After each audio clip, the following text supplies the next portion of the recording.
You are now unmuted.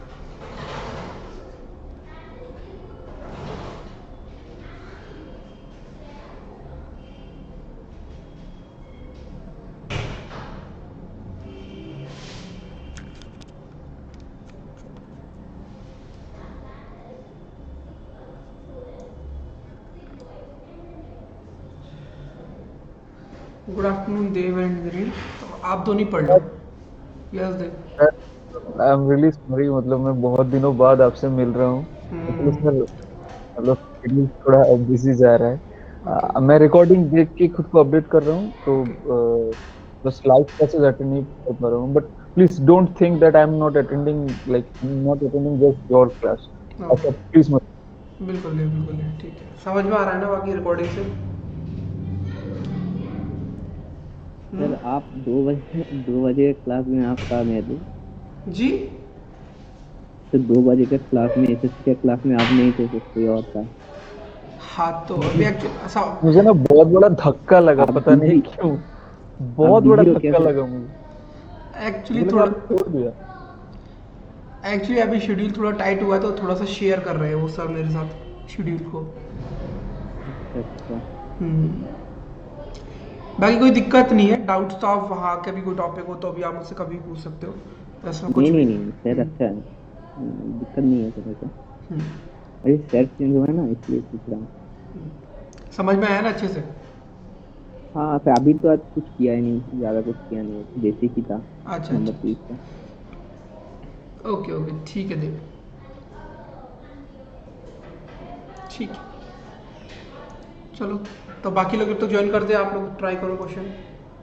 पर sir वो मतलब आपका वाला मजा नहीं आया। ये बात तो मेरे को अग्री करना होगा। कोई आपके नहीं, साथ जो हमारा एकदम कोवेलेंट बॉन्ड है ना, वो वो बन नहीं गया हुआ। था। कोई कोई बात नहीं। वो सर के संग भी बन जाएगा थोड़े दिन में, कोई खास बात नहीं है। ठीक है, चलो। मैंने कल आपको एक गुड क्वेश्चन इवनिंग सर। दिया। हाँ, गुड इवनिंग देव, दीपक। चलो, कल मैंने आपको एक क्वेश्चन वन दिया ऑफ माय था। Favourite class started now. चलो ठीक है। ठीक है, तो क्वेश्चन मैंने आपको दिया था कल करने को। वो देखो। Good evening Deepali, good evening अनमोल।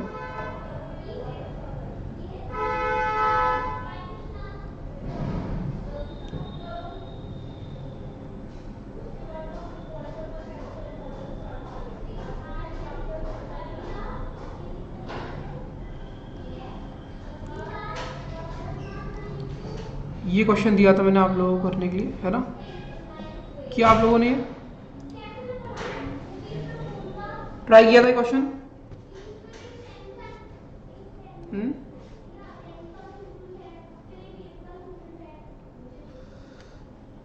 बताओ, किया था ट्राई?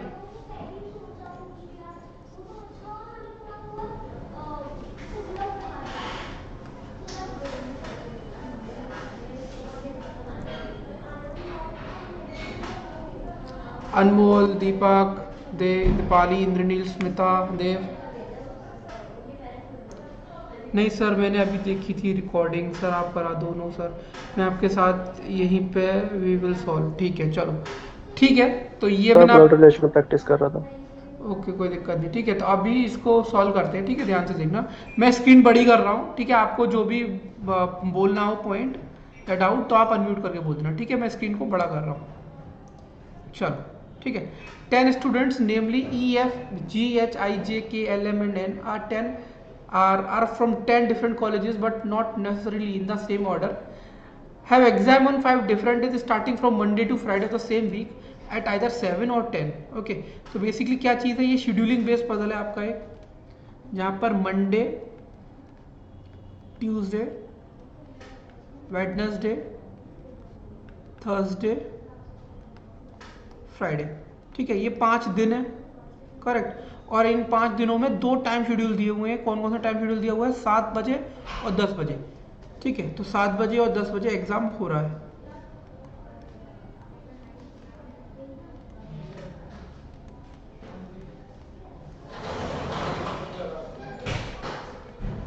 सर रिकॉर्ड लगा रखी है ना एक्सप्लेन पे? हाँ लगी।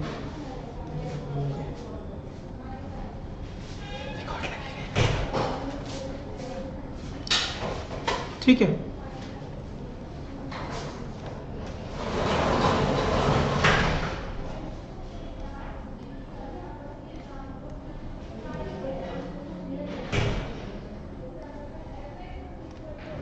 तो कुछ इस टाइप से है ये चीज़।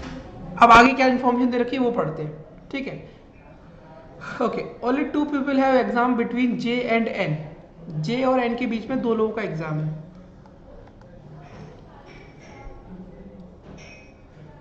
नाइदर आई नॉर के हैव एग्जाम ऑन फ्राइडे। तो आई और के का जो एग्जाम है वो फ्राइडे को नहीं है, तो आप यहां पे लिख सकते हो, ठीक है। आई और के का एग्जाम कब नहीं है? फ्राइडे को नहीं है।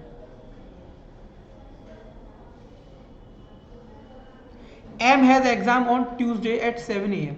तो एम का एग्जाम कब है? ट्यूसडे को 7 बजे, ठीक है। M has exam on Tuesday at 7 AM। L does not have exam at 10 AM। इसका मतलब क्या है? एल का एग्जाम 10 बजे अगर नहीं है तो हमारे पास दूसरा टाइम स्लॉट क्या है? 7 बजे का। तो इसका मतलब क्या है? एल का जो एग्जाम है वो कभी भी 7 बजे हो जाएगा। Okay, L does not have exam at 10 AM वो हो गया। The number of people who have exam between K and H is same as the number of people who have exam between G and L. मतलब क्या है? K और H is equals to G और L. मतलब जितने लोगों का exam के और एच के बीच में है उतने लोगों का एग्जाम जी और एल के बीच में है, correct. The number of people who have exam between K and H is same as the number of people who have exam between G and L. H does not have exam on any of the days after I. H does not have exam on any of the days after I. इसका मतलब क्या है कि H has exam before I. H has exam before I, इससे ये चीज clear हो जाती है, ठीक है। H does not have exam on any of the days before any of the days after I mean H has exam before I, correct. Again J does not have exam on any of the days after L. J does not have exam on any of the days after L. इसका मतलब क्या है? जे has exam before L.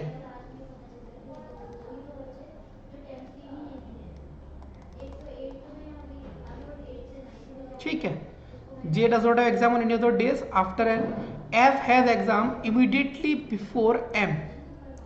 Okay, तो F has exam immediately before M, तो F तो आपका यहाँ place हो जाएगा, ठीक है। F has exam immediately before M. M does not have exam on any of the days before K. देखो, M does not have exam on any of the days before K. इसका मतलब क्या है कि जो एम का exam है वो के से पहले नहीं है। तो इसका मतलब ये एम का एग्जाम के से पहले नहीं है, तो के को यहीं पर तो आना पड़ेगा। यस और नो, ये चीज क्लियर है?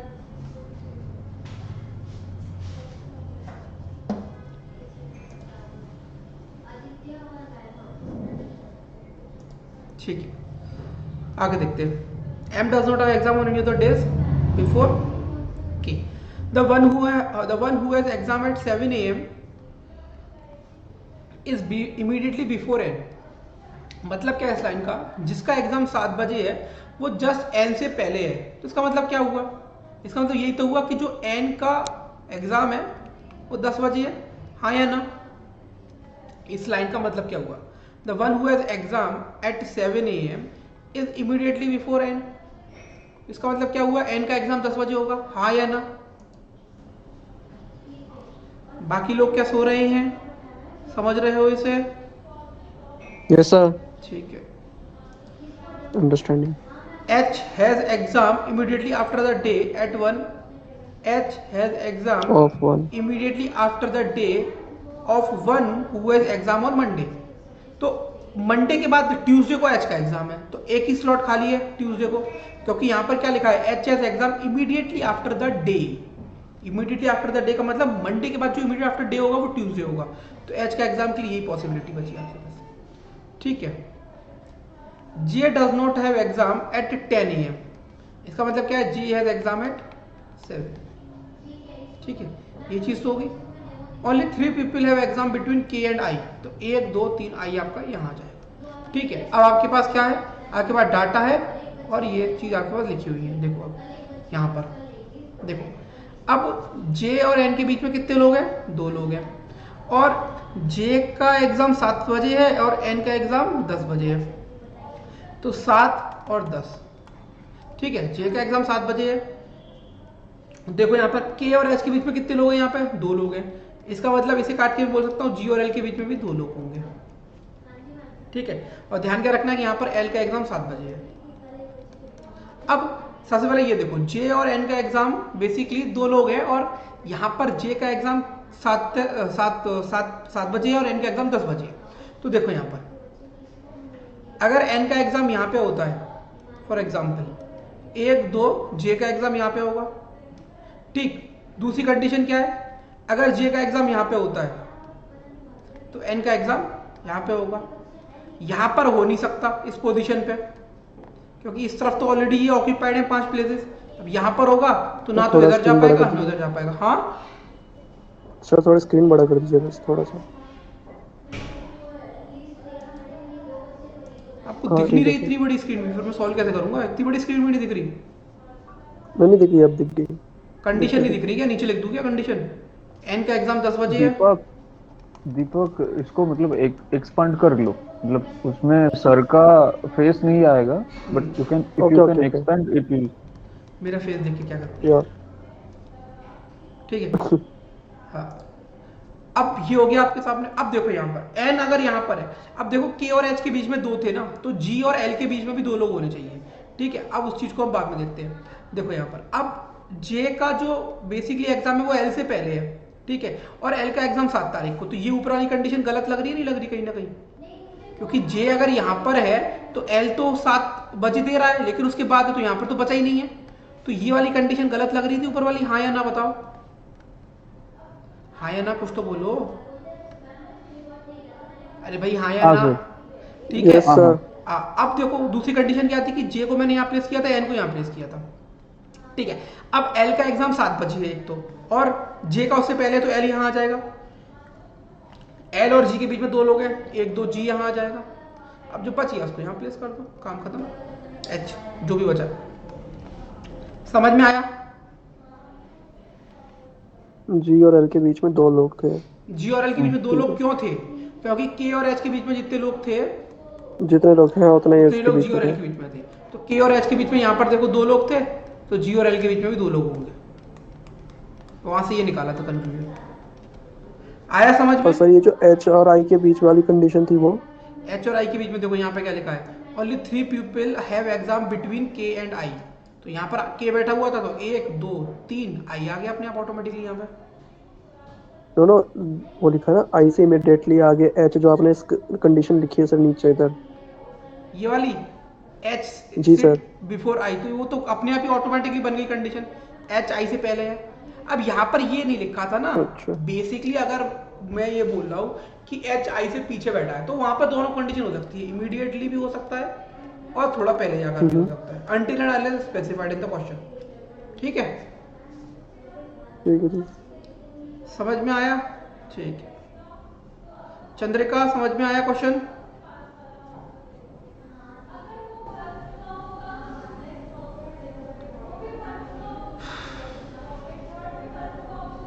वेरी गुड चंद्रिका, ठीक है। चले आगे फिर नेक्स्ट क्वेश्चन की तरफ। Yes sir. चलो स्क्रीन बड़ी कर रहा हूं, देखना क्वेश्चन ध्यान से, ठीक है। ये क्वेश्चन कर लोगे। How many person have exam between have the exam at 10 o'clock between I and L. I और एल के बीच में 10 बजे कितने लोगों का एग्जाम है? तो आई ये रहा, एल ये रहा, 2 लोगों का एग्जाम है। 3 दो 10 बजे कह रहा है, 10 बजे। तो 10 बजे तो अच्छा सिर्फ 10 ये बजे हो का, हाँ जाएगा ठीक है और 2 ये हो है। जाएगा। तो 2 आंसर होगा इसका। सर बोलिए देव। सर मुझे ये सवाल पूछना है कि देखिए मतलब पजल तो चाहे मतलब उसका डिफिकल्टी लेवल मतलब इजी टू डिफिकल्ट होता है, हाँ पर उसके अंडर जो क्वेश्चंस होते हैं वो स्ट्रेट फॉरवर्ड्स होते हैं, नहीं उनमें भी कोई ऐसा। नहीं हाँ? नहीं नहीं नहीं, ये सब चीजें तो जब तक प्री दे रही हो तब तक तो ठीक है, ठीक है। जब तक प्री दे रहे हो तब तक तो ठीक है, स्ट्रेट फॉरवर्ड पूछ लेगा। लेकिन जैसे ही मेंस में जाओगे ना, तो पहले तो दिमाग खराब होगा पजल बनाने में, 7-8 मिनट लग जाएंगे। उसके बाद क्वेश्चन भी आपके 2-2.5 मिनट खा जाएगा, ठीक है। हाँ, तो मतलब अभी मैं यही पूछ रहा हूँ कि इन मतलब लेकिन लेकिन लेकिन एक लेकिन 80% केसेस में क्वेश्चन स्ट्रेट फॉरवर्ड रहता है। हाँ मतलब मैं 20% केस की एग्जांपल मांग रहा मैं था बता रहा हूँ बेसिकली। एग्जाम्पल, सुनो अब यहाँ पर एग्जाम्पल क्या होगा। अब एक क्वेश्चन जैसे मैं आपको दूं, ये बोलूं, if all the students are arranged in alphabetical order from Monday to Friday, then how many people will have exam on the, or you can say how many people will have exam on the same occasion. ठीक है, basically अगर मैं इन लोगों को alphabetically arrange कर दूं from Monday to Friday, तो देखो यहां पर सबसे पहले क्या आएगा आपका F G H I J K L M N O। ठीक है, क्वेश्चन समझ में आया देव? क्या था, मैंने क्या बोला, if all the students are arranged in alphabetical order starting from Monday to Friday, then how many people will have exam on the same occasion. समझ में आया क्वेश्चन? नहीं आया? अच्छा, आप चैट नहीं पढ़ पा रहे हो ना? नहीं नहीं, क्वेश्चन समझ आया था। हाँ, तो बेसिकली अब यहाँ पर कितने लोग हैं जिनका एग्जाम सेम ओकेजन पर है कोई? हाँ, 7 में जितने हैं, 10 में जितने हैं। नहीं, कोई भी नहीं है ऐसा, क्योंकि यहाँ पर वो आएगा। तो बेसिकली ऐसा क्वेश्चन घुमा कर आ सकता है और कुछ नहीं है, ज्यादा नहीं घुमाएगा। बेसिकली मैं कह रहा हूँ आपसे 80 to 90% वो आपसे स्ट्रेट फॉरवर्ड क्वेश्चन पूछेगा, क्योंकि ये बनाना मैटर करता है, बाकी क्वेश्चन तो आप आंसर कर सकते हो। ठीक है, हाँ कभी कभी क्वेश्चन थोड़े से ऐसे रहते हैं जहां पर कंडीशन कंफर्म नहीं हो पाती, वहां पर अब जब ऑब्वियस ही बात है कि उसका अगर करेक्ट आंसर यही है कि वो आपको कंफर्म नहीं कर रहा, तो फिर क्वेश्चन में कुछ और डाटा दे देगा जिससे आप कंफर्म हो पाओगे फिर। ठीक है, बट 90% केसेस में आप टेंशन मत लो, स्ट्रेट फॉरवर्ड ही रहेगा। अब जैसे ये क्वेश्चन है, ये क्वेश्चन ज्यादा भी ऐसा टेढ़ा भी नहीं है कि आपको ज्यादा टाइम लग जाए। समझ रहे हो?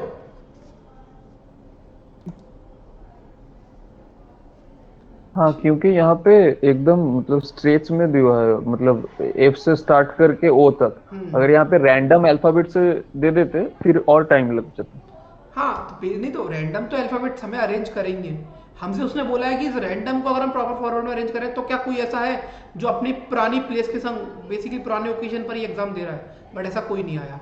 ठीक है, नेक्स्ट क्वेश्चन क्या है, who among the following person has exam at 7 AM, 7 बजे किसका एग्जाम है?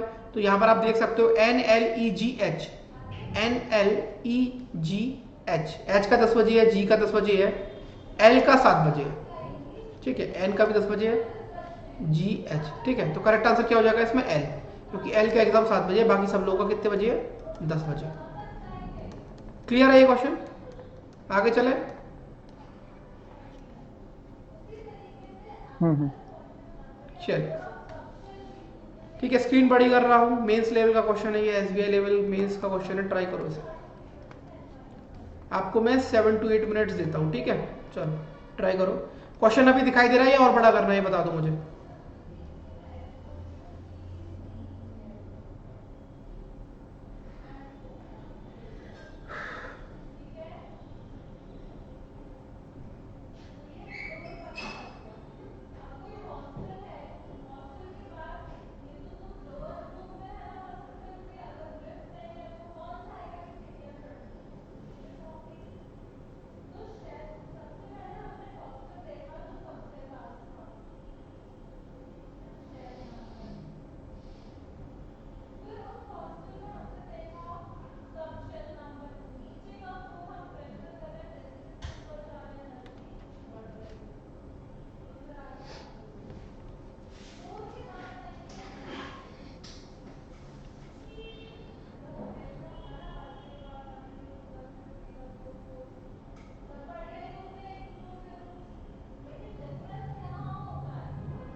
Sir yes Deepali.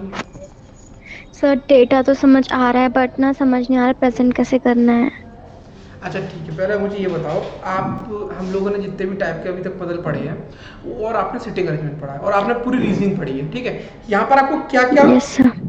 क्या क्या चीज़ देखने को, मतलब क्या क्या चीज़ दिख रही है आपको, मतलब क्या क्या है इसमें? Sir blood relation. ठीक है, और सर पजल मिक्स है इसमें। पजल मतलब कौन उसके सा है? साथ क्या क्लासिफिकेशन है या शेड्यूलिंग है, कैसा है, या बॉक्स है?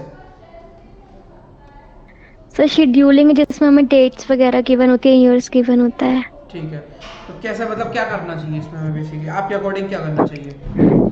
सर आई थिंक पहले हमें ना ईयर्स लिखने चाहिए। ठीक है। उसके अकॉर्डिंग फिर हमें वो सैलरी लिखनी चाहिए।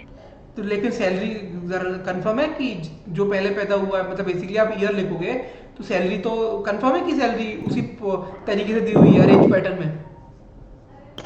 नो सर, यहाँ किसी पे, किसी की हाँ ईयर के अकॉर्डिंग गिवन है हाँ, तो यहाँ पे लिखा है ना, वो लिखा है बट बट उसके आगे नॉट, समझ नहीं आ रहा है हाँ, sir. Not necessarily in the same order. ठीक है, देखो अब क्या करेंगे इसमें। देखो इस तरीके का जो पजल आएगा ये आएगा ही आएगा, ठीक है। ये क्वेश्चन होता है आपका 10 नंबर का, ठीक है, 10 मार्क का पजल होगा ये। अब करोगे कैसे? सबसे पहले ये देखो, सबसे पहले अब क्या करना होता है कि आपको एक प्रॉपर तरीके से जगह बनानी पड़ती है, स्पेस बनाना पड़ता है, और जो डाटा जिस चीज में जा रहा है उसे वहां पे लिखो। ब्लड रिलेशनशिप में आ रहा है, ब्लड रिलेशन का डाटा अलग लिखो। शेड्यूलिंग है, शेड्यूलिंग का डाटा अलग लिखो। कहीं कंपेयर कर रहा है कि ई की सैलरी इससे ज्यादा है, उसको अलग लिखो। समझ में आया?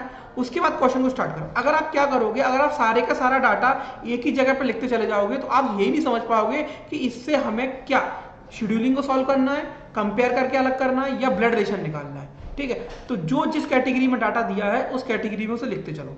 समझ में आई ये बात? स्टार्ट करें question.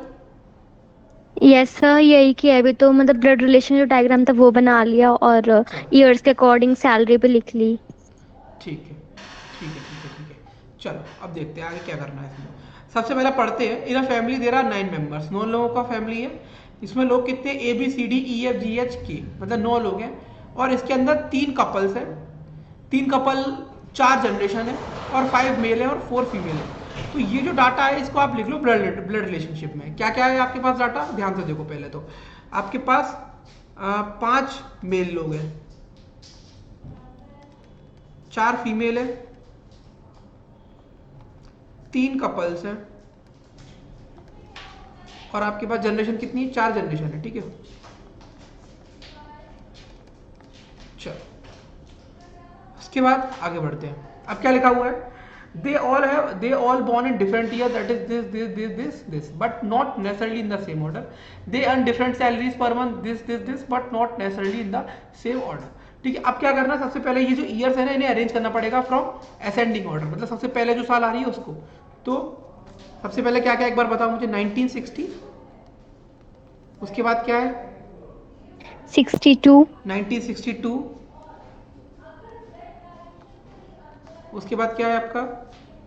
Sir 80, 1980, 1989, 80 sir, 80, 1980, 80, okay. Next 82, 82, next 88, next 2000, ठीक है, 2006। ओके, नो नो सर, 2002 भी है, 2002 भी है। ठीक है। 2002 2006, और 2016, 2016। ठीक है। तो ये आपने कर लिया, इस तरीके से अरेंज कर देना, ये प्रॉपर बना लो इसको, ठीक है। बना किसी का क्वेश्चन?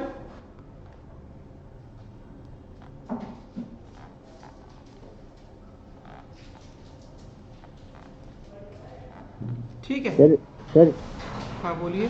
सर मेरा अप्रोच कुछ अलग था। मुझे पता नहीं, ठीक है कि सर मैंने पहले ब्लड रिलेशन को किया सर, पूरा तो हो नहीं पाया अभी तक। अच्छा, ब्लड रिलेशन किया और फिर जो हर कैरेक्टर के ऊपर उसका डेट और ठीक उसका अलग से कंडीशन लिख दिया। ठीक, कोई दिक्कत नहीं है, गलत नहीं किया आपने, मैं ये नहीं बोल रहा, ठीक है। अब आपने जो तरीका अप्लाई किया वो ठीक है, अब एक बार आप देख लो यहाँ पर, ठीक है। हमें क्या करना है, एक बार में सब चीज़ों को देखते हुए चल रहा है, बार बार क्वेश्चन पढ़ने की जरूरत नहीं पड़नी चाहिए, ठीक है। यहाँ तक हमने कर लिया। अब इसके बाद आगे देखते हैं। एफ एंड के आर मैरिड कपल, ठीक है। ब्लड रिलेशनशिप में जाओ, एफ और के आपके क्या है, ये दोनों क्या है, मैरिड कपल है, ठीक। चलो, E is sister of D, ठीक है। ई डी की कौन है, सिस्टर है, okay.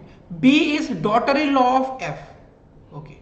B is daughter in law of F, तो आप यहां इसको बनाना शुरू कर सकते हो। B is daughter in law of F, कहां पर गया,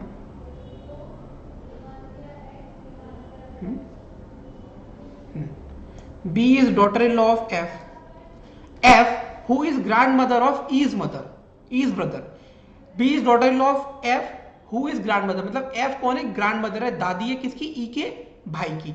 F कौन है, दादी है, तो K कौन हो जाएगा, मेल हो जाएगा। किसकी है ये दादी, ये है E के भाई की, ठीक है। तो वो E का भाई या तो D, ये D भी हो सकता है या फिर कोई और भी हो सकता है, लेकिन ये E और D बेसिकली क्या है, ये एक जनरेशन में आने वाले हैं। मतलब मुझे ये चीज कंफर्म नहीं है अभी, क्योंकि जो F है वो दादी है, किसकी दादी है, E के भाई की। वो हो सकता है D हो भाई, या हो सकता है कोई और भी आने वाला हो, लेकिन इतना क्लियर है कि ये लोग नीचे थर्ड जनरेशन में है, ठीक है। चलो ओके, आगे देखते हैं। C हैज 2 चिल्ड्रन, ठीक है। C के 2 बच्चे हैं, उस चीज को आप यहां पे लिख सकते हो। The oldest person in the family are 18,000 पर मंथ, तो ओल्डेस्ट मेंबर तो ऑब्वियसली बात है 1960 में जन्म लेगा, उसकी सैलरी 18,000 पर मंथ है, ठीक है। E's husband born in the year 2002, okay. E का हस्बैंड 2002 में पैदा हुआ है, तो यहां पर इस तरीके से बना लेते हैं। यहां पर जो ई का हस्बैंड आएगा ये कहां पर जन्म लेगा, 2002 में, ठीक है। यहां पे भी लिख सकते हो और आप चाहो तो यहां पे भी लिख सकते हो। यहां पर कौन आएगा, ईज हस्बैंड, ठीक है, okay. E's husband born in the year 2002 and 16 years age gap between E and E's daughter. यहाँ पे 2 चीज मालूम पड़ी है, ई और ई की डॉटर में 16 साल का फर्क है। मतलब क्या है, यहाँ पर एक नया कैरेक्टर और इंट्रोड्यूस हुआ है, ई की बेटी, और ई की डॉटर में कितना फर्क है, 16 साल का फर्क है। यहाँ पर ईयर लिख लो, सैलरी की बात नहीं है यहाँ पर, ठीक। उसके बाद आगे देखते हैं। ई ओके, यहाँ पर हो गया। D born in the year 2006, okay. D is born in the year 2006, ठीक है, यहाँ कोई दिक्कत नहीं होगी। And his father born in the year 1980, मतलब D के जो फादर है वो 1980 में पैदा हुए हैं, ठीक है। तो बेसिकली D के फादर कौन होंगे, D के फादर यहाँ पर आएंगे कहीं ना कहीं, ठीक है। और D के फादर कब बॉर्न हुए हैं, 1980 में। कहां पर लिखा है ये कि देखेंगे, D born in the year 2006 and father born in the year 1980, तो D के फादर यहां पे आ जाएंगे, D's फादर, ठीक है। आगे देखते हैं। F has only 2 son, okay. F has only 2 son, ठीक है। F के 2 बेटे हैं केवल, तो यहां पर एक बेटा और आ जाएगा F का। ये बेसिकली क्या कर रहे हो आप, 9 लोगों का चार्ट कंप्लीट कर रहे हो। हाँ बोलो सर, डी का भाई कैसे होगा, किसका किसका किसका किसका, ई और डी, हाँ सर ई और डी सिबलिंग्स नहीं होगा, सिबलिंग नहीं होगा तो कौन होगा फिर, यहाँ पर क्या लिखा है, सर क्योंकि ई इज सिस्टर ऑफ डी। हाँ बट सर डी का फादर का एज और बी का हस्बैंड का ये बात क्या अलग है। आप लास्ट में फंस गए ना जाके। अभी ये बताओ, यहाँ तक कोई दिक्कत है कि फंस गए हो अभी, यहाँ पर तो क्लियरली लिखा है ना, ई सिस्टर ऑफ डी। नहीं ये क्लियर है, हाँ ओके ठीक है, आगे देखते हैं, आगे देखेंगे कोई अगर दिक्कत आ रही होगी, ठीक है। F has only 2 son, F has only 2 son and B's husband is born in the year 1982, तो जो बी का हस्बैंड है वो 1982 में पैदा हुआ है, तो बी का हस्बैंड कौन हो जाएगा, या तो एफ का बेटा, तो B's husband is born in the year 1982। Sir इसी में तो प्रॉब्लम है सर, देखते हैं अभी आगे अगर आएगा तो कोई। एंड डी हिज का हस्बैंड और हस्बैंड, डी का फादर एक ही है, देखते हैं B's husband born in the year 1982 and his husband salary is 22,000 per month, ठीक है। तो मतलब B's husband born in the year 1982 and husband salary 22,000 per month, ठीक है। The person who earns highest is husband of E, ठीक है। ई का जो हस्बैंड है वो हाईएस्ट अर्न करता है, तो वो कहां पर पैदा हुआ था ई का हस्बैंड, यहां पर। और हाईएस्ट सैलरी यहां पे कितनी है हमारे पास, कितनी है यहाँ पे 18, 15, 20, 16, 22, 25, 14, 10, 17, 27,000 हाईएस्ट है। तो बेसिकली जो ई का हस्बैंड है वो 27,000 रुपये कमाता है, ठीक है। ओके आगे देखते हैं।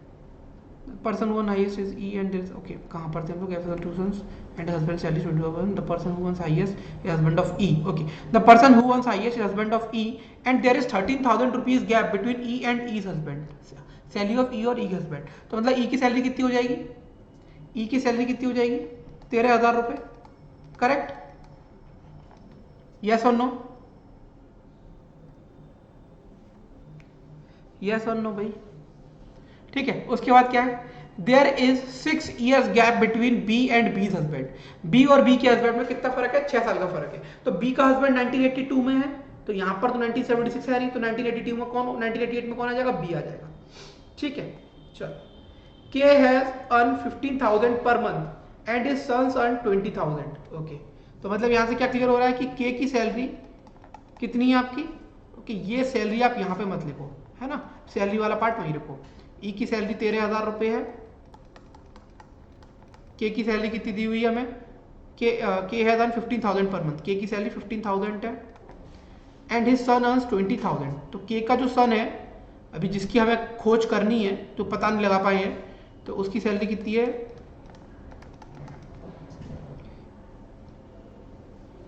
के इज अर्न 15,000, 13,000 का गैप है, 14,000 नहीं होगा किसमें 27 27 और से 13, अच्छा अच्छा 27,000 से 13 कम करेंगे तो 14,000 होगा, ठीक कह रहे हो, ठीक कह रहे हो, मैंने डिफरेंस लिख दिया शायद यहाँ पे, कहाँ पर था, हाँ 13,000 रुपीज गैप है ना, तो गैप 27 से 14,000 सैलरी होगी, सॉरी थैंक यू, मैंने गैप ही लिख दिया है, 14,000 होगा, ठीक है। उसके बाद ओके, के is not the oldest person in this family, okay.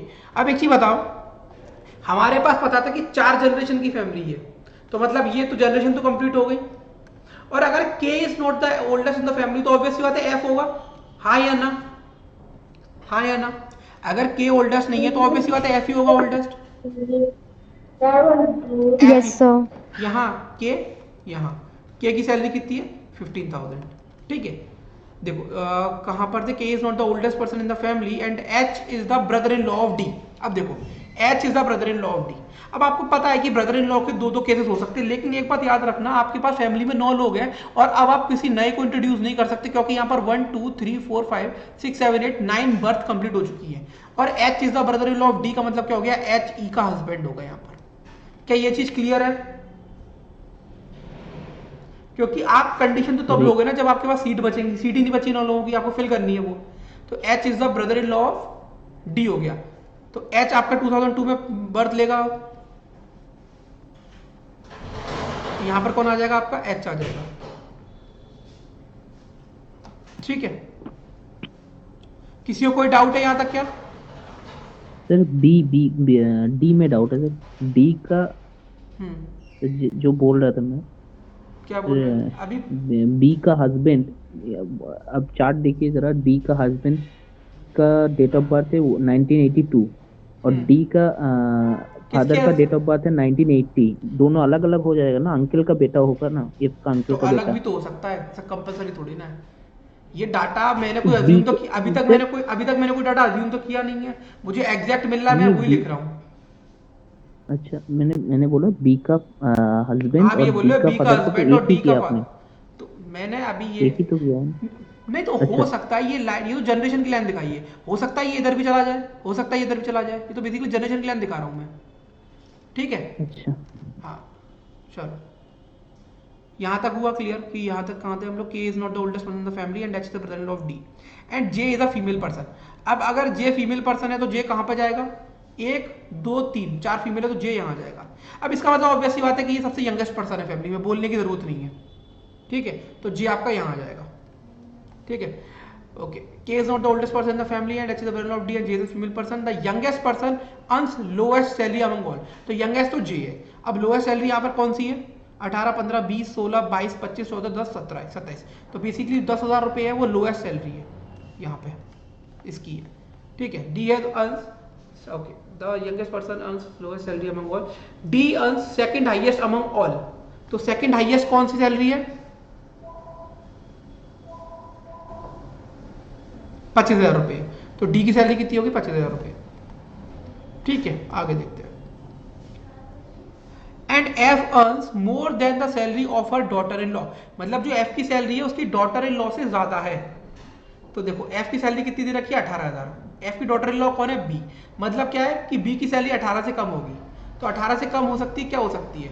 15 तो के की है, 20 हो नहीं सकती, 16 हो सकती है, 22 हो नहीं सकती, 25 हो नहीं सकती, 14 ऑलरेडी किसकी है? 14,000 सैलरी ई की है, तो वो भी नहीं हो सकती। 10,000 भी ऑलरेडी हो चुकी, तो बची कौन सी सैलरी? 16,000। इसका मतलब क्या है कि जो बी है यहाँ पे फीमेल, उसकी सैलरी कितनी हो जाएगी? 16,000 हो जाएगी। क्या ये बात समझ में आई? क्या ये बात समझ में आई आप लोगों के? Yes sir. ओके, आगे क्या दे रखा है? जे इज अ डॉटर ऑफ ई, वो तो हमें नहीं बताओगे तो भी हमें पता चल गया। ठीक है, अब देखो क्या करना है। आपके पास ये कंफर्म हुआ पूरा, ये कंफर्म हुआ, ये कंफर्म हुआ, ये कंफर्म, एच ये मालूम पड़ गया, ई का हस्बैंड से हटा दो, ये कंफर्म, ये कंफर्म, ये कंफर्म। अब यहाँ पर देखो क्या हो सकता है, क्या नहीं हो सकता। देखो के का सन यहाँ पे कौन है, वो भी अभी क्लियर नहीं हुआ। ई की सैलरी 14,000 है, तो हाँ अब देखो यहाँ पे ई की सैलरी 14,000 रुपये है, तो यहाँ पर एच आ गया, डी, जे, बी, के और एफ। ठीक है, देखते हैं के सन। अब देखो यहाँ पर कैसे मैच करेंगे इसे, देखो। ठीक है, अब देखो यहाँ पर 4 फीमेल थे, 5 मेल थे, तो ये मेल हो गया, ये मेल, ये मेल, ये हमारे पास 4 फीमेल हो चुकी है, एफ, बी, ई और जे, तो डी भी मेल हो जाएगा। ठीक है, अब उसके बाद देखो सी के 2 बच्चे थे। ठीक है, तो सी या तो यहाँ पे आएगा या तो यहाँ पे आएगा, और एक बचा ए। तो इतनी बात क्लियर है कि ये जो 2 बच्चे हैं ना, ई और डी, ई और डी, ये सी के बच्चे हैं। ठीक है, अब यहाँ पर वेरिएबल कौन सा बचा है? यहाँ पर बचा है ए वेरिएबल, ए आ जाएगा यहाँ पे। ठीक है, अब देखते हैं इस चीज को। यहाँ पे क्या लिखा है? यहाँ पे लिखा है डी फादर, तो यहाँ पर डी का फादर कौन है? ऑब्वियस ही बात है कि डी का फादर तो सी ही है, क्योंकि डी सी के 2 बच्चे हमें दिए हुए क्वेश्चन में, तो डी और ई के फादर सी है, और ई और डी कजिन नहीं है, ये लोग सिस्टर है। अगर आपको क्वेश्चन में दिया है कि ई इज सिस्टर ऑफ एफ या ए इज सिस्टर या ए इज ब्रदर ऑफ बी, तो उस केस में वो दोनों सिबलिंग्स होते, कजिन नहीं होते, याद रखना हमेशा। ठीक है, ई इज सिस्टर ऑफ डी, इसका मतलब सी के 2 बच्चे हैं, ई और डी का फादर यहाँ पे कौन है? सी है। अब बी का हस्बैंड यहाँ पर आपका कौन होगा? बी का हस्बैंड होगा ए। ठीक है, क्योंकि अब देखो जैसे आप बोल रहे थे इतनी देर से इंद्रनील, यहां पर ये चीज क्लियर करिए क्वेश्चन में अलग अलग देकर कि बी का हस्बैंड एक अलग पर्सन है और डी के फादर अलग पर्सन है। वरना अगर ये चीज यहां पर क्लियर नहीं होती तो यहां पर ये होता कि बी का हस्बैंड सी भी हो सकता है, बी का हस्बैंड ए भी हो सकता है, लेकिन डाटा अलग अलग फंस गया। इसलिए यहां से ये चीज क्लियर होगी कि बी का हस्बैंड एक अलग आदमी है और ई और डी के जो पापा है वो अलग पर्सन है। समझ में आया इंद्रनील? हाँ सर, यहाँ पे प्रॉब्लम हो गया था। हाँ, तो बी के हस्बैंड हो गए ए, ये तो बी है ही अपने आप में, ये एच। अब बचा कौन है यहाँ पर? वेरिएबल को पुट करो, कौन बचा है यहाँ पे?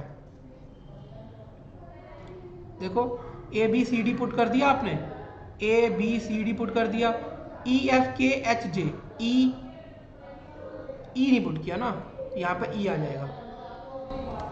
ई का हस्बैंड यहाँ पे कौन बनकर आया है अभी? एच। एक मिनट, ई का हस्बैंड एच है ना, तो ये तो यहाँ पर हो गया, हाँ तो ई रह गया ना। ओके, हमें एक चीज दे रखी थी ना यहाँ पे, ई और ई की डॉटर में 16 साल का फर्क है, तो ई की डॉटर 2016 में है, तो ई यहाँ पे आ जाएगा।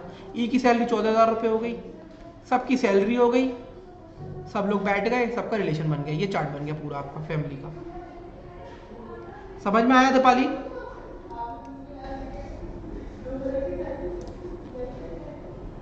हो गया मेरा, बट थोड़ा लेट हुआ। हाँ, इस क्वेश्चन को करने में आपको कम से कम 8 to 10 मिनट्स तो लगेंगे, लेकिन ये क्वेश्चन आपको फिर दे के भी जाएगा 10 मार्क्स। 10 मार्क्स दे देगा? अच्छा, क्योंकि ये 2 मार्क्स वाला पजल है। सर मैं बोल रहा हूँ इसको, मतलब ऐसे टाइप के क्वेश्चन जहाँ पे मतलब 3 पैरामीटर्स है और that is based on a family tree, तो इसका अप्रोच तो वही ब्लड रिलेशन वाला ही होना चाहिए ना एकदम स्टार्टिंग से। यार जब अप्रोच चेंज करेंगे तो उन टॉपिक्स को पहले पढ़ने का फायदा क्या हुआ, है ना? हम सब चीज सीक्वेंस में पढ़ रहे हैं, तो उसका यही लॉजिक है कि वो उनके छोटे छोटे अप्रोचों को अब यहाँ पर सबको इकट्ठा करके लगाना है। ठीक है, ये जो सैलरी है वो लिख लेना यहाँ पर, 1 पर्सन की रह गई है। ठीक है ना? क्वेश्चन पजल सिटिंग अरेंजमेंट में क्वेश्चन एक प्रोसेस से ही होते हैं। हाँ सर। ये एक प्रोसेस है जिसको आपको फॉलो करना है, इसके ऊपर आपको प्रैक्टिस करनी है। सर एक बार A B C part repeat कर दीजिए। स्मिता ए बी सी क्या चीज रिपीट करनी है मुझे बताओ, क्या मतलब बेसिकली क्या पॉइंट रिपीट करना है इसमें, ए बी सी में भी क्या पॉइंट रिपीट करना है।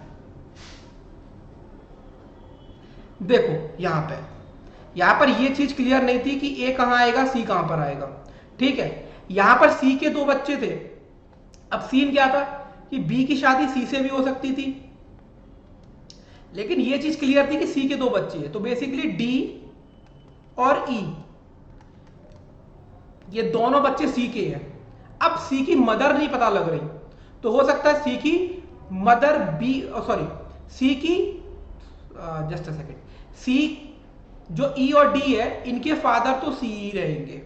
अब बी का हस्बैंड कौन है, या तो ए है या तो सी है।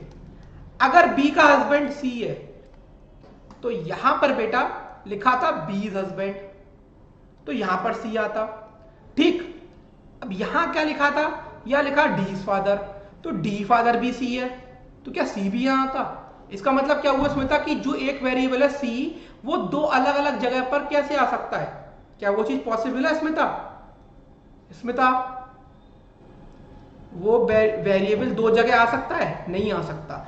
लेकिन ये चीज तो यहां पे कंफर्म थी ना कि ई और डी के फादर सी ही रहने वाले हैं, क्योंकि यहां पर क्वेश्चन में क्लियरली दे रखा है सी हैज 2 चाइल्ड, ठीक है। तो बेटा इससे मतलब ये मालूम पड़ा कि जो डी के फादर है, डी के फादर सी तो यहीं आएंगे। अब बी का हस्बैंड बदलना पड़ेगा, बी का हस्बैंड बदलना पड़ेगा, क्या हमें पता ही नहीं है एक्चुअल में बी का हस्बैंड, इसलिए हमें ए बनाना पड़ा क्वेश्चन में। समझ में आया? इसी में इंद्रनील पे अटक गए, आप भी थोड़ा सा अटक गए। अभी देखो समझ में आया, क्लियर है? नहीं तो वापस से समझा दूंगा और क्या करूंगा। सर इसको मैंने और एक तरीके से मतलब किया था कि सपोज जहाँ पे सेम जेनरेशन का ट्री मिल जा रहा है ना, तो वहाँ पे मतलब इक्वल मतलब एकदम कम से कम डिफरेंस में से फॉर एग्जांपल जहाँ पे 1980 का सीरीज मिल रहा है वहाँ पे 1980, 82, 88 ऐसे ही बन जा रहा है, तो वो ऐसे भी अप्रोच तो कभी कर गलत सकते भी हो हैं। सकती है, पता है? वो अप्रोच कभी कभी गलत भी हो सकती है। जैसे सेम वाइफ से जनरेशन में कैसे गलत हो हस्बैंड से सकता ज्यादा है? है। नहीं ज्यादा हो गया, मेरे को लगा नहीं इतनी जरूरत पड़ेगी आपको सोचने की इसमें। बेसिकली जब यहाँ पर पता चला तो इतना कर सकते हो कि एफ और के है ये घर में सबसे बड़े हैं और जे सबसे छोटा है, ठीक है। अगर आप सोचो एच ई डी, अगर आपको एक दे दी जाए 1982, एक दे दी जाए 1986 और एक दी जाए 1992, है ना, और यहाँ पर आपको एक दे दिया, फिर आप क्या करो, आप इन तीनों को प्लेस करने का सोच रहे हो एक में, तो ये दो क्लोज वाली ईयर्स है, इसमें तो ठीक है, इसका कुछ नहीं कह सकते। यहाँ पर 1981 भी दे दे अगर, तो और ना 1992 भी दे दे, हो सकता है। दो तो आप समझ लोगे, लेकिन फिर तीसरे के लिए दिक्कत हो जाएगी, तीन लोग जहाँ पे होंगे तो, है ना। अच्छा मतलब ऐसे वो अंकल अप्रोच और वो अप्रोच अच्छा, थोड़ा सा आई वुड से कि 50-50 हो जाएगा फिर। वैसे इतनी जरूरत नहीं थी इतना सोचने की, ये क्वेश्चन हो रहा था, बस यहाँ पर लास्ट में फंसे थे लोग, जैसे इंद्रनील फंस गए यहाँ पर लास्ट में मेरा फंसे थे। प्रॉब्लम था कि मैंने के को हम्म। Generally male partner female partner से एज में बड़े होते हैं ना, तो मैंने हाँ हाँ, तो अभी उसीलिए मैंने अब आप के खुद को अब आप एल्डर खुद समझ हाँ, अब लिया। आप खुद देख लो, आपका अप्रोच हेल्थ प्रूव हो गया रॉन्ग।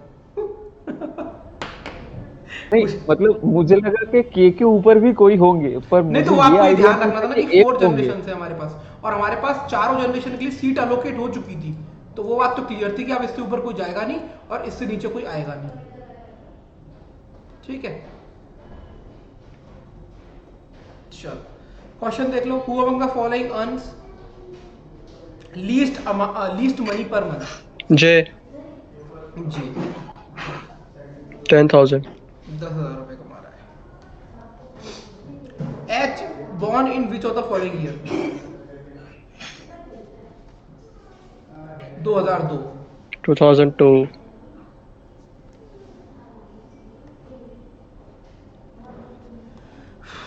ठीक है, चलिए क्वेश्चन ट्राई करो, क्वेश्चन नंबर 20। चलो पहले एक बार मैं पूछ लूं भाई, अनमोल, चंद्रिका, दीपक, देव, दीपाली, इंद्रनील, स्मिता, तनिष्क, सब क्लियर है? आज शायद और नहीं हो पाएगा, आपकी गाड़ी पे पेट्रोल खत्म हो गया। आपने वो वाला एड नहीं देखा इंद्रनील, सरदार जी वाला? की करा पापा पेट्रोल खत्म ही नहीं होता। वो वाली गाड़ी लेके आओ। कौन सा ऐड, कौन सा ऐड? अरे बहुत मेरे को पुराना आता नहीं। था कैस्ट्रॉल एक्टिव का। वो एक सरदार जी हाँ होते सर, हैं वो पेट्रोल लेके जाता था। हाँ, वो नहीं उसके पापा के पेट के ऊपर गाड़ी चलाता था।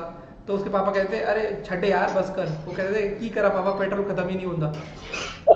हाँ। अभी इंद्रनील बोल रहा है कि हो गया मेरा। मैंने कहा अभी इसको गाड़ी चेंज करनी पड़ेगी। चलिए क्वेश्चन नंबर 20 देखो, इसको ट्राई करो, ठीक है। चलो ठीक है, एक बार स्क्रीनशॉट तो ले लो एटलीस्ट, ठीक है। और अभी मैं आपको एक क्लास के बाद इसकी ये वर्कशीट और इसका क्या बोलते हैं, इसकी वर्कशीट और एक क्लास पीपीटी दोनों शेयर कर दूंगा, ठीक है। क्वेश्चंस लगाते चलना, उसमें 55 क्वेश्चंस के आसपास है वर्कशीट में, ठीक है। प्रैक्टिस करते चलो, क्योंकि उससे ही आपका काम बनेगा, है ना। सर मैं ये पूछने वाला था हम्म। कि हमारा डेटा सफिशिएंसी खत्म हो गया क्या? हाँ, उसकी वर्कशीट नहीं दी मैंने आपको एक्चुअली में, थोड़ा सा मैं आपको दे दूंगा। देखो पता है उसमें जो मैंने आपको डेटा सफिशिएंसी में पढ़ाया है ना, वो आप उतना ही लेवल तक का रहता है बेसिकली, ठीक है। 3 से 4 क्वेश्चन आता है और उससे ऊपर लेवल नहीं जाएगा, ठीक है। अच्छा तो हाँ हाँ, मुझे लगा कि और भी है, मतलब इसीलिए। नहीं, उसमें एक्चुअली वो ना टॉपिक मिसलेनियस है। ओके, हाँ हाँ हाँ, वो तो वो है। कोई टॉपिक, वो अगर आपको सारा बेसिक टॉपिक्स की क्लैरिटी है तो आप उसे फटाफट से कर लोगे क्वेश्चन को, ठीक है। बाकी एक बात हमेशा ध्यान रखना, मैंने आपको 2 और 3 स्टेटमेंट के क्वेश्चन कराए थे डाटा सफिशिएंसी में, तो 2 और 3 क्वेश्चन के देखो फायदा क्या होता है। आपको लगेगा कि सर अगर 3 चेक करने हैं पड़ गए स्टेटमेंट तो टाइम लगेगा, मानता हूँ टाइम लगेगा। 2 चेक करना थोड़ा ईजी होता है। तो आता पहली बार तो मेंस में आता है। अगर 3 चेक करने वाला आएगा डाटा सफिशिएंसी में क्वेश्चन तो वो 2 मार्क्स का होता है, ठीक है। और अगर 1-2 चेक करने वाला आएगा तो वो 1 मार्क का होता है, ठीक है। वहां पर आपको ये चीज क्लियर हो देंगे, वो सब मार्क्स का डिस्ट्रीब्यूशन ऐसे होता है, ठीक है। तो फिलहाल अपने प्री को फोकस रखो और पजल और मेंस को भी करते रहो ध्यान से, ठीक है। अभी सिर्फ और सिर्फ मेरे एंड से आपको एक ही पीपीटी पेंडिंग है, वो डाटा सफिशिएंसी की पेंडिंग है, ठीक है ना। करेक्ट इंद्रनील, इंद्रनील बताएगा अच्छे से। इंद्रनील डेटा सफिशिएंसी की पेंडिंग है और तो कोई पेंडिंग नहीं है ना।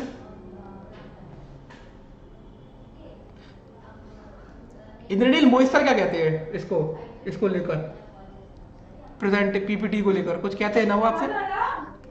सर वो कहते हैं कि दिल में हमारे बहुत किस किस के दर्द है, तो फिर बच्चा बोलता है कि सर पीडीएफ नहीं है, तो कहते हैं ये दर्द बहुत है तुम में, करना मत, इसको सजा के रखना स्टॉक में, ठीक है। करना मत इसे, कर लोगे तो सिलेक्शन हो जाएगा। एक साथ अनमोल, थोड़ा सा मैं ये बोलूँगा कि थोड़ी सी मेहनत ज़्यादा करनी पड़ेगी, ठीक है। क्योंकि एक्चुअल में देखो मैं आपको एक चीज़ बताता हूँ, जैसे कि अनमोल ने पूछा सर एसएससी और बैंकिंग की प्रिपरेशन साथ में हो सकती है क्या। अब मैं आपको एक चीज़ बताता हूँ, थोड़ा सा मेहनत ज़्यादा लग जाएगी। क्योंकि देखो ऐसा है कि जो बैंकिंग का एग्ज़ाम है वो क्लियरली आपकी प्रैक्टिस और टाइमिंग पर डिपेंड करता है, ठीक है। और आप उस टाइम पीरियड में कैसे कर पा रहे हो उस पर। एसएससी के एग्जाम में क्या है, टाइमिंग का तो चलो ठीक है, एक बार आप मैनेज कर लोगे, लेकिन वहां पर आपको फिर चीज़ें ज़्यादा कवर करनी पड़ती है।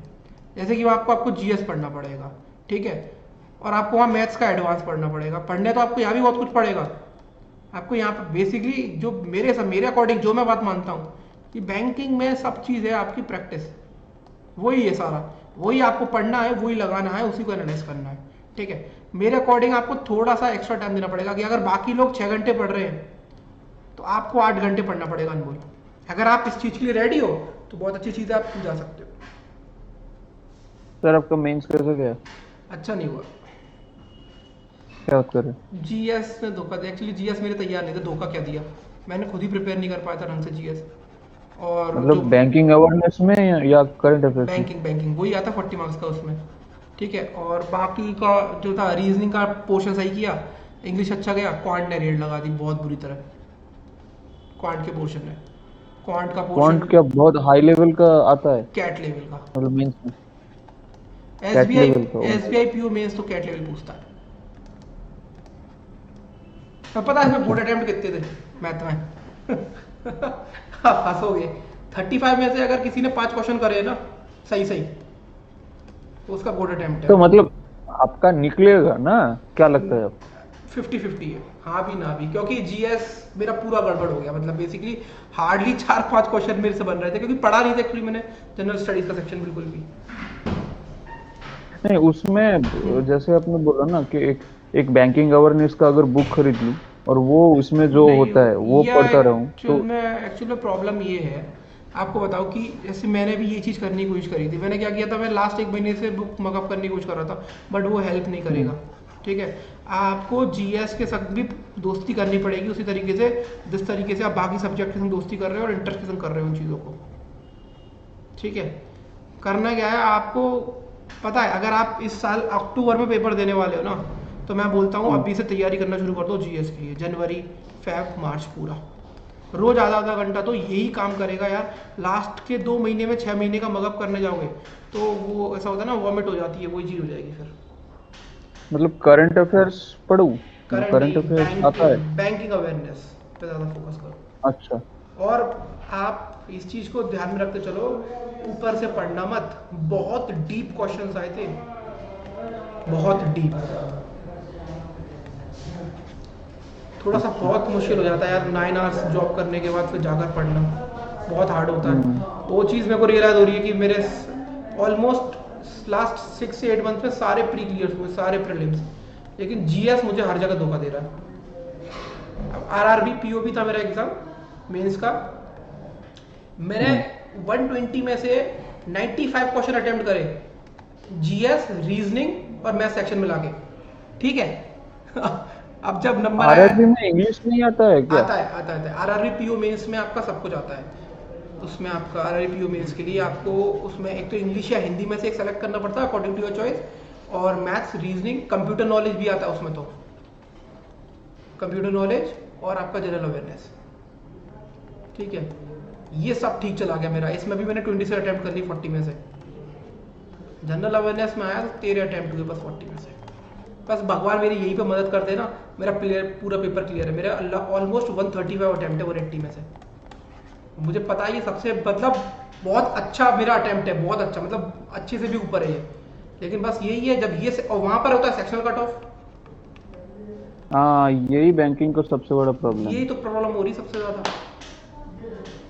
एसएससी में ऐसा नहीं है, मतलब वहाँ पे मैं किसी एक सेक्शन में मेरा अच्छा है सेंटर, तो दूसरे में निकल जाओगे। हाँ मेरा जहाँ सेंटर पड़ा था वहाँ मैं एग्जाम देने के बाद हम लोग जब एग्जाम कंप्लीट हो गया तो लोग बात कर रहे थे, तो सब लोग पूछ रहे हैं कि उससे क्या अटेम्प्ट रहा, क्या अटेम्प्ट रहा। मैंने बोला कि मेरा मैथ्स में इतना अटेम्प्ट है और रीजनिंग में इतना अटेम्प्ट है, तो वो मुझसे बोलने लगे अरे आप तो विजार्ड हो फिर इन सब्जेक्ट्स के।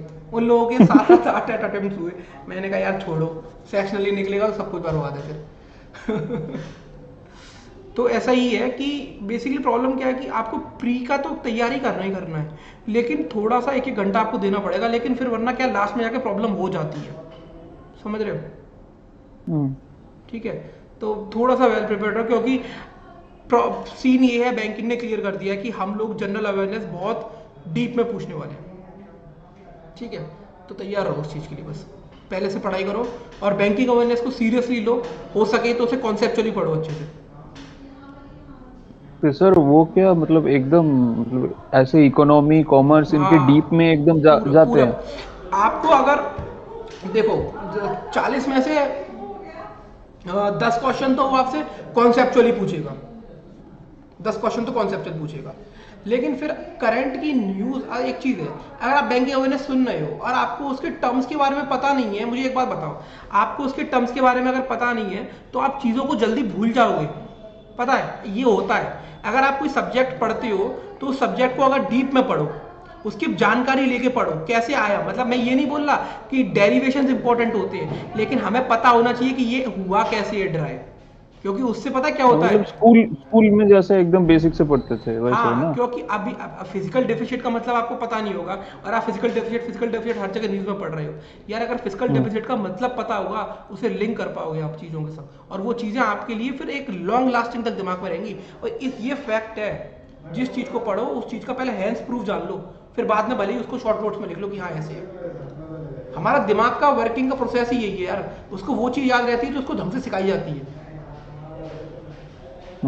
ठीक है, बाकी कुछ नहीं है। बाकी आप लोग जो हम लोग, मैं तो आपको सही बताऊँ तो मैं आपको मेंस लेवल तक की चीज़ें करा रहा हूँ, हर चीज़, ठीक है। मैं पेपर दे के आया हूँ, मैं जो करा रहा हूँ बहुत अच्छा है आपके लिए, ठीक है।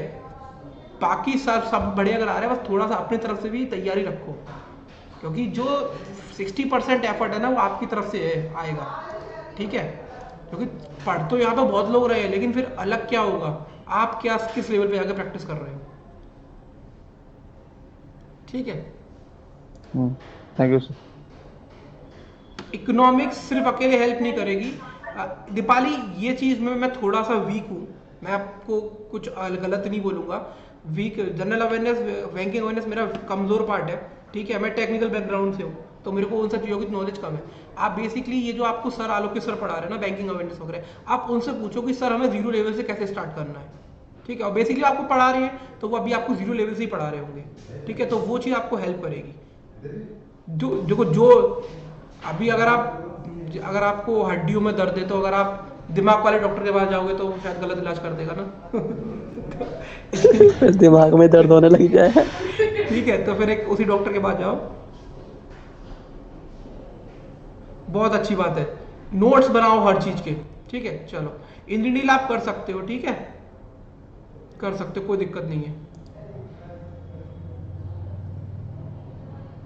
यस यस यस, नोट्स बनाओ हर चीज के, ठीक है। चलो फिर आज के लिए बाय बाय कर लें, क्वेश्चन ट्राई कर लेना जो दिया थैंक है यू सर। आपको, ठीक है।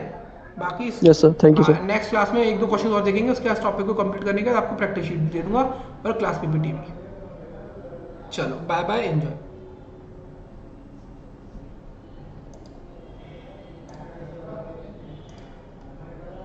You are now muted.